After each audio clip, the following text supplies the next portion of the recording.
Medical college కట్టుకొని open చేసుకొని ఈరోజు ఫైనల్ ఇయర్ కూడా అయిపోయి పీజీ కోర్సెస్ కూడా స్టార్ట్ అవుతున్న సందర్భంలో అప్పుడే ఇక్కడ నర్సింగ్ కాలేజ్ కట్టాలని టెంపరీగా నడుస్తున్న బిల్డింగ్లో రెంటెడ్ బిల్డింగ్లో నడుస్తున్న మన మహిళా ప్రాంగణం ఫెసిలిటీస్ ఎక్కువ అక్కడ నడుస్తున్న సందర్భంలో 40 కోట్లతో ముఖ్యమంత్రి గారిని హెల్త్ మినిస్టర్ దామోదర్ నరేంద్ర కోరగానే ఈరోజు వెంటనే 40 కోట్లు శాంక్షన్ చేసి టెండర్ ప్రక్రియ పూర్తి చేసి పనులు ప్రారంభిస్తున్న సందర్భంగా ఇందులో పాల్గొంటున్న కలెక్టర్ ఇలా త్రిపాఠి గారికి అలాగే డిఎంహెచ్ఓ గారు అడిషనల్ కలెక్టర్ గారికి ప్రిన్సిపల్ గారు స్టూడెంట్స్ నర్సింగ్ స్టూడెంట్స్ అందరికీ ఈ కాంగ్రెస్ ప్రజాప్రభుత్వం వచ్చిన తర్వాత ప్రభుత్వం విద్యారంగంపై ప్రత్యేక దృష్టి పెట్టి 20,000 కోట్లతోని ఇవాళ ఇంటిగ్రేటెడ్ రెసిడెన్షియల్ పాఠశాలలు ఈ పక్కనే రేపు 4వ తారీఖు రోజు టెండర్ పూర్తయింది.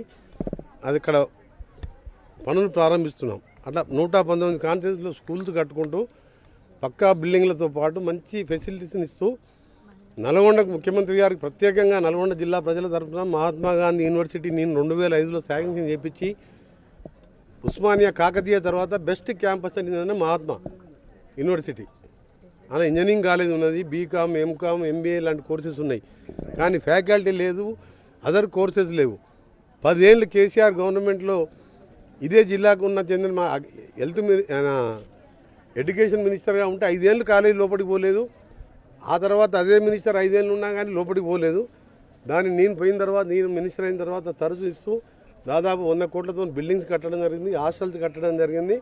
ఇటీవల ముఖ్యమంత్రి గారిని అడగగానే మహాత్మా గాంధీ యూనివర్సిటీలో లా కాలేజ్, ఎల్ఎల్ఎం, ఎల్ఎల్బితో పాటు M pharmacy, B pharmacy, D pharmacy నూతనంగా కళాశాలలు శాంక్షన్ చేసిన ముఖ్యమంత్రి గారికి హృదయపూర్వకంగా నల్గొండ జిల్లా ప్రజల తరఫున వారికి ధన్యవాదాలు తెలియజేస్తున్నాం. ఎందుకంటే ఇప్పుడు అంతా ప్రాసెస్ స్టార్ట్ అయింది. రేపు అన్నీ కూడా చేసుకొని 26, 27లో అడ్మిషన్ కూడా స్టార్ట్ చేసి లా కాలేజ్ ఎంత ఏంటంటే లా ఫార్మసీకి బాగా డిమాండ్ ఉంది మార్కెట్లో. ఐటీ కంటే ఎక్కువ ఉద్యోగాలు ఈజీగా సెల్ఫ్ ఫైనాన్సింగ్ కోర్సులాగా ఉద్యోగాలు వస్తున్నాయి. 10 ఏళ్ళు ముఖ్యమంత్రి గారు కేసీఆర్ గారు అన్ని మాట్లాడి మొత్తం ప్రభుత్వ స్కూళ్ళని 6,000 స్కూళ్ళు బంద్ చేసి విద్యా వ్యవస్థ నాశనం చేసి ఫీజు రియంబర్స్మెంట్ లేకుండా 9,000 కోట్ల బకాయిలు పెడితే ఇలా విద్యతోనే అభివృద్ధి సాధ్యమని చెప్పి ఈ తెలంగాణలో నీళ్లు నిధులు నియామకాలకు వచ్చిన తెలంగాణలో ఇవన్నీ చేయాలని అప్పుల మీద ఉన్న 6,000 కోట్ల వడ్డీలు కడుతున్న ఈ కార్యక్రమాలను చేస్తున్నాం. తప్పకుండా వచ్చే 3 సంవత్సరాలే కాదు ఇంకా 5 సంవత్సరాలు, ఆ తర్వాత 5 సంవత్సరాలైనా కాంగ్రెస్ ప్రభుత్వం ఉంటుంది. తప్పకుండా ఇవన్నీ కార్యక్రమాలు చేస్తూ ఇలా బెస్ట్ ఎడ్యుకేషన్ అందియాలని చెప్పి మా లక్ష్యం. అందులో భాగంగానే ఇలా నర్సింగ్ కాలేజీని కూడా 9 నెలలు పూర్తి చేయబోతున్నాం.